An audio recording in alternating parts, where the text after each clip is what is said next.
नमस्कार दोस्तों, मैं आपका दोस्त इसमल हड्डू और आप देख रहे हैं आपका अपना यूट्यूब चैनल द हेल्दी हड्डू।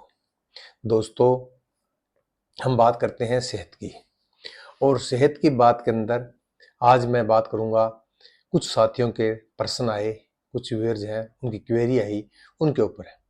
जो क्वेरी आई उसके ऊपर जितना मुझे ज्ञान है उस हिसाब से मैं आपको उसका जवाब दूंगा। हो सकता है आप मेरी बातों से सहमत ना हो।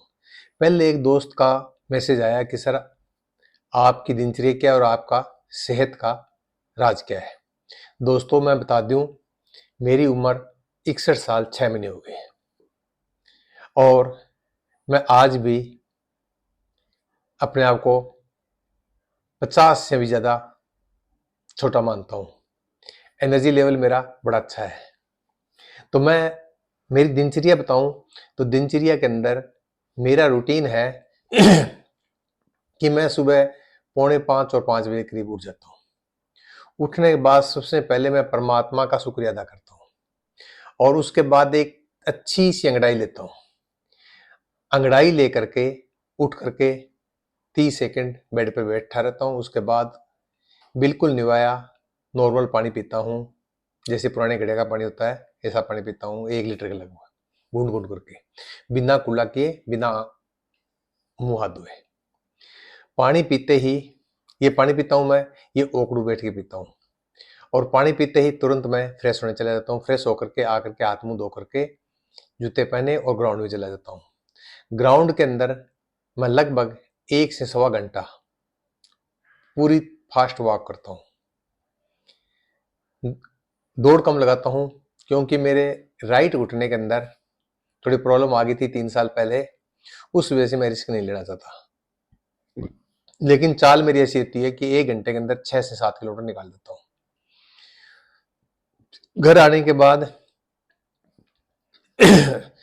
रसोई के अंदर जो मसाले हैं उनका पानी बनाया हुआ होता है, वो पानी प्लस एक लहसुन की फांक बारीक काट के छोड़ी होती है वो, और थोड़ा सा छोटी इलायची की जितना टुकड़ा अदरक का, ये खा लेता हूँ। ये खाने के बाद फ्रेश होकर के दोबारा पेशाब वगैरह करके और मैं एक्सरसाइज के लिए बैठ जाता हूँ। लगभग 1 घंटा मैं एक्सरसाइज योग प्राणायाम करता हूँ। योग प्राणायाम करने के बाद पसीना सुखा करके नहा धो करके और मेरा पहला भोजन लेता हूँ मैं 9:30 और 10 के बीच में। भोजन के अंदर सबसे पहले मैं लगभग आधा किलो सलाद लेता हूँ, जिसमें वैरायटी लेने की कोशिश करता हूँ। उसमें खीरा, टमाटर, प्याज, गाजर, चुकंदर इत्यादि ले लेता हूँ। उसके बाद दही जरूर लेता हूँ और दही के अंदर मोरिंगा पाउडर भी मिलाता हूँ और सब्जी ज़्यादा खाने की कोशिश करता हूँ और जितनी भूख होती है उस भूख से आधी रोटी कम खा लेता हूँ। खाने के बाद 5-7 मिनट टहल लिया, उसके बाद रेस्ट कर लिया। रेस्ट करने के बाद लगभग 12 बजे के करीब से लेकर के 1 बजे तक मेरी कोशिश रहती है कि मैं कोई पुस्तक पढ़ लूँ। उसके बाद लगभग 2-2:15 बजे मैं ड्राई फ्रूट्स के अंदर 5 बादाम, 5 किशमिश, 1 अखरोट और 1 अंजीर लेता हूँ। लगभग महीना सवा महीना लेने के बाद फिर मैं अगले 1 महीने के लिए मैं सीड्स लेता हूँ, जिसमें अलसी, सनफ्लावर सीड, पम्पकिन सीड, तिल, इनको मिक्स करके भिगो देता हूँ और वो खा लेता हूँ, जिससे मेरे मल्टीविटामिन्स की पूर्ति हो जाती है। शाम को फिर मैं लगभग 1 घंटा वॉक और हल्की एक्सरसाइज कर लेता हूँ और सूर्यास्त से पहले मैं भोजन लेना पसंद करता हूँ और रात्रि के 8 बजे से पहले मैं दूध ले लेता हूँ। दूध आमतौर पे मैं हल्दी वाला दूध लेते हैं, जिसे आजकल गोल्डन मिल्क कहते हैं, वो दूध लेता हूँ और गर्म दूध लेता हूँ और लगभग 7 घंटे नींद मेरी हो जाती है। ये मेरी दिनचर्या रहती है। और सेहत की बात करें हम तो इसका बड़ा सिंपल सा तरीका है कि आप रीजनल खाओ, सीजनल खाओ, शुद्ध और सात्विक खाओ, तो आप सेहतमंद रहोगे। हम हमारे रीजन के अंदर जो जो चीजें पैदा होती है वो सारी चीज खाना पसंद करता हूं मैं। और सीजन की चीज खाता हूँ, गैर सीजन की चीज कभी भी नहीं खाता। जैसे गोभी, अगर आप अगस्त जुलाई अगस्त में खाओगे तो आपको नुकसान करेगी, लेकिन वही गोभी अगर आप दिसंबर जनवरी में खाओगे तो आपको फायदा करेगी। इसलिए सीजनल सब्जियां खाता हूँ, मौसम अनुसार खाता हूँ। दूसरा, मैं कोशिश करता हूँ कि खाने में वैरायटी दूं। जैसे हम चपाती खाते हैं, चपाती आप गेहूं की खाएं या चने की खाएं या बाजरे की खाएं, चपाती खानी है आपने, तो मेरी कोशिश रहती है कि मैं चना भी खा लेता हूँ, बाजरी है, ज्वार है, जौ है, मक्का है या चावल है और गेहूं है, इनको कभी कोई खा लेता हूँ। हाँ, कोशिश ये रहती है कि कभी मैं मिक्स नहीं करता। दूसरा, सब्जी के अंदर भी मैं वैरायटी लेने की कोशिश करता हूँ। जैसे अगर आज हमने आलू बना लिया तो मेरी कोशिश रहती है कि इस पूरे वीक के अंदर आलू दोबारा ना बने। आज तोरी बन गई तो एक वीक तक दोबारा तोरी ना बने। इस तरीके से 14 दिन के अंदर अलग अलग तरह की सब्जियां बन जाती है। सलाद के अंदर भी वैरायटी ले लेता हूँ, दाल के अंदर भी वैरायटी ले लेता हूँ, फ्रूट्स के अंदर भी वैरायटी ले लेता हूँ। और कोशिश रहती है कि एक सप्ताह के अंदर 30 प्लस तरह की चीजें खा लियो, ताकि मेरे शरीर के अंदर जो विटामिन हैं उनकी पूर्ति हो जाए, मिनरल्स की पूर्ति हो जाए। तो यही करता हूँ, गैर सीजन की चीज नहीं खाता और कोशिश रहती है कि गैर रीजन की चीज भी ना खाऊं। दूसरा, मैं मीठा जहां तक हो सके नहीं खाता। Fast food, packed food, junk food, जिनको सिर्फ फूड नाम दे दिया गया है लेकिन ये फूड नहीं है, ये कचरा है, ये भी नहीं खाता। अगर आपने स्वस्थ रहना है तो रिफाइंड शुगर, रिफाइंड सॉल्ट और रिफाइंड ऑयल, इनको आपने छोड़ना ही छोड़ना पड़ेगा। इसके बाद एक व्यूअर का फोन आया कि सर मीठा खाने के लिए मना करते हैं लोग, आजकल मीठे को पूरा विलेन बना दिया है, तो मीठा खाना चाहिए नहीं खाना चाहिए। दोस्तों मैं बता दूं, मीठा है वो हमारी बॉडी का फ्यूल है, हमारी एनर्जी के लिए मीठा यानी ग्लूकोज है वो फ्यूल है, ग्लूकोज जरूरी है। लेकिन जितनी बॉडी की रिक्वायरमेंट है ग्लूकोज की, उतनी रिक्वायरमेंट हम जो हम गेहूं की रोटियां खा रहे हैं वो दूध, सब्जी, फ्रूट्स के अंदर हम ले लेते हैं। अगर बाई चांस थोड़ी कम रह गई तो हम कभी कहीं चाय पीनी पड़ेगी, वो ले लिया तो उसमें पूर्ति हो जाती है। इसलिए अनावश्यक मीठा मत खाइए। हम बात करते हैं तो कई लोग कहते हैं कि जी मैं तो चाय पीता हूँ, चाय के अलावा तो मीठा खाता नहीं। चाय कितनी पीते हो? बोले 4-5 कप। एक कप के अंदर अगर आप 7 ग्राम भी चीनी ले रहे हो और 5 कप पी रहे हो तो 35 ग्राम चीनी ले गए आप, जबकि आपके पूरे दिन के अंदर 5 से 7 ग्राम की रिक्वायरमेंट होती है, आप एक्स्ट्रा ले गए। और वो मीठा होता है, उस मीठे के अंदर एक तो चिपचिपा होता है, दूसरा ज्वलनशील होता है। मीठा जा करके हमारा जब बॉडी को कंज्यूम नहीं कर पाती तो वो अलग अलग जगह पे स्टोर करने की कोशिश करता है, स्टोर करता है तो वहाँ चिपचिपा होने की वजह से वो जमा हो जाता है और हमारी नाड़ियों के अंदर ब्लॉकेज का कारण बनते हैं। और मैं ये कहने में कोई संकोच नहीं है कि ज्यादातर बीमारियों का कारण ये मीठा ही है। इसलिए मीठा अगर खाना चाहो आप तो शुद्ध केमिकल फ्री मीठा खाइए। जैसे गुड़ खा सकते हो, और बढ़िया गुड़ हो तो बाजार के अंदर गुड़ लोगे वो आपको केमिकल वाला मिलेगा, मिलावटी मिलेगा, असली नहीं मिलेगा। आप जो सस्ती मिलेगी वो चीज हल्की मिलेगी। गन्ने की गुड़ बनाओगे तो आपकी कॉस्ट ही 60 से 65 रुपए किलो आती है, और आप 50 रुपए किलो बाजार से गुड़ लेकर के शुद्ध उम्मीद करते हो तो नहीं मिलेगा आपको।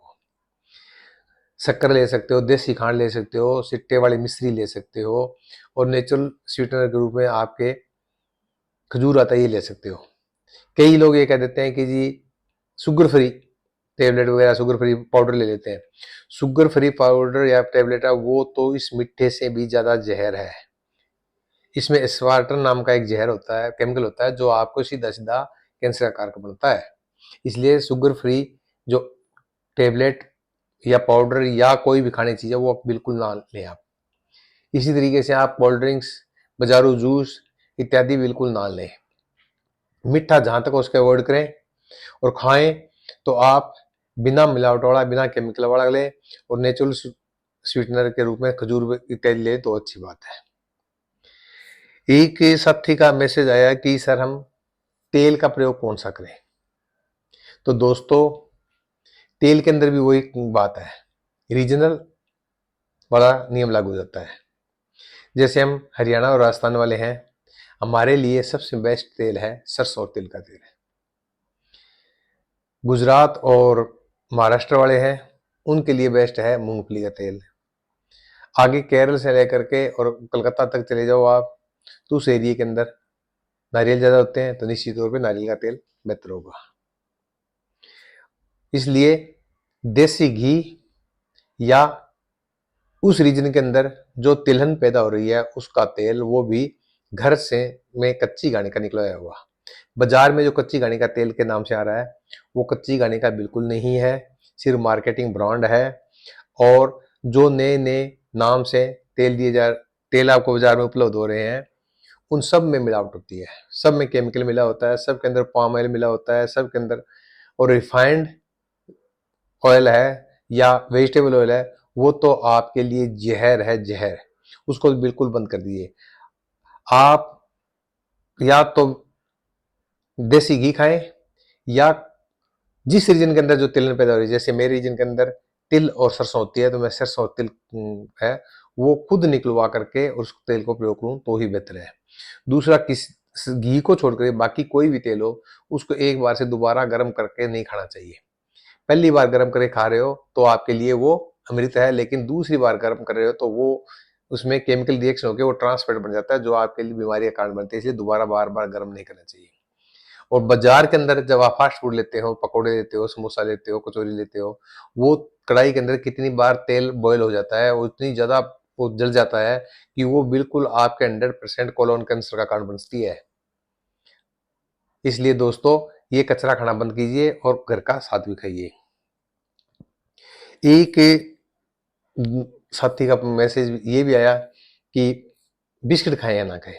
दोस्तों बिस्किट नहीं, कोई भी पैकिंग वाली चीज वो आपकी सेहत के लिए अच्छी नहीं हो सकती। कंपनियां पैकिंग के अंदर जो चीजें डालती है तो उसके अंदर प्रिजर्वेटिव मिलाती है। प्रिजर्वेटिव नाम प्रिजर्वेटिव है, लेकिन वो केमिकल है, जहर है। और वो उस वस्तु की सेल्फ लाइफ बढ़ाने के लिए, वो खराब ना हो, उसके अंदर कीड़े ना लगे, इसलिए इसके अंदर वो डाला जाता है। जो उसके आटे में या उसके अंदर कीड़ा ना पड़ने दे वो केमिकल है, वो आपके पेट में जाने के बाद आपकी गट हेल्थ के अंदर जो बैक्टीरिया क्या उनके ऊपर असर नहीं डालेगा, निश्चित तौर पर डालेगा। दूसरा, बाजार के अंदर पैकिंग के अंदर जो सामान आ रहा है उसके अंदर ट्रांसपेट या हल्की से हल्की तेल प्रयोग किया जाता है। बहुत सारों में तो पशु चर्बी तक प्रयोग की जा रही है, जैसे चिप्स है, कुरकुरा है, इनमें तो चर्बी भी आ जाती है। तो दोस्तों ये बड़ा सिंपल सा है कि पैकेट खुलेगा तो पेट फूलेगा, इसलिए पैक्ड की चीजें हैं वो बिल्कुल बंद कर दीजिए। फास्ट फूड, जंक फूड इत्यादि जो बाजारू खाना है, जो मैदे से और रिफाइंड जो बन के आ रहा है, वो बिल्कुल बंद कर दे। वो आपका सीधा सीधा कोलोन का, लीवर का कैंसर का कारण बनता है। तो ये पैक्ड, ये जो फास्ट फूड वगैरह है, ये फूड नहीं है, ये कचरा है, इसको नहीं, बिल्कुल नहीं खाना चाहिए। पैक्ट वाला नहीं खाना चाहिए। मैं तो ये कहता हूँ मसाले भी अगर पैक्ट बन लेते हैं तो आपका नुकसानदायक है।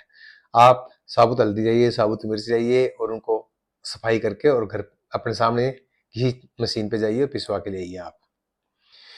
इसके बाद आजकल नमक के ऊपर भी बात आ रही है, मीठे के साथ साथ नमक की बात भी आ रही है। दोस्तों आयुर्वेद तो आपको ये कहता है सेंधा नमक खाएं, लेकिन मॉडर्न साइंस ये कहती है कि नहीं, आयोडीन युक्त नमक खाइए। दोस्तों नमक कोई भी खाएं, लेकिन सीमित मात्रा में खाएं। कभी भी ऊपर से ना ले, रिफाइंड नमक का अवॉइड करें। और जो पैकेट बंद चीजें आ रही है उसके अंदर तो इतना ज्यादा नमक और इतना ज्यादा मीठा मिला होता है कि आप उम्मीद भी नहीं कर सकते, सोच भी नहीं सकते। इसलिए नमक खाना जरूरी है, लेकिन सीमित मात्रा में खाएं। कभी भी जरूर से ज्यादा नमक ना लें। एक आदमी को सामान्यतः 3 से 4 ग्राम नमक की जरूरत होती है पूरे दिन में। इतना नमक हमारी सब्जी के अंदर, आटे के अंदर आ जाता हमें। उसके बाद कोल्ड ड्रिंक्स की भी बात भी आती है। कोल्ड ड्रिंक्स है, ये कोल्ड ड्रिंक्स नहीं है, ये इसके अंदर इतने केमिकल मिलाए होते हैं कि जो आपके शरीर को खोखला कर देते हैं, आपके शरीर के अंदर कैल्शियम को चूस लेते हैं, आपके हड्डियों को खोखला कर देते हैं। और इतनी ज़्यादा इसके अंदर चीनी और नमक मिला होता है कि आपके शरीर का सारा सिस्टम बिगाड़ देता है। तो ये कोल्ड ड्रिंक्स या बाजारू जूस भी नहीं लेने।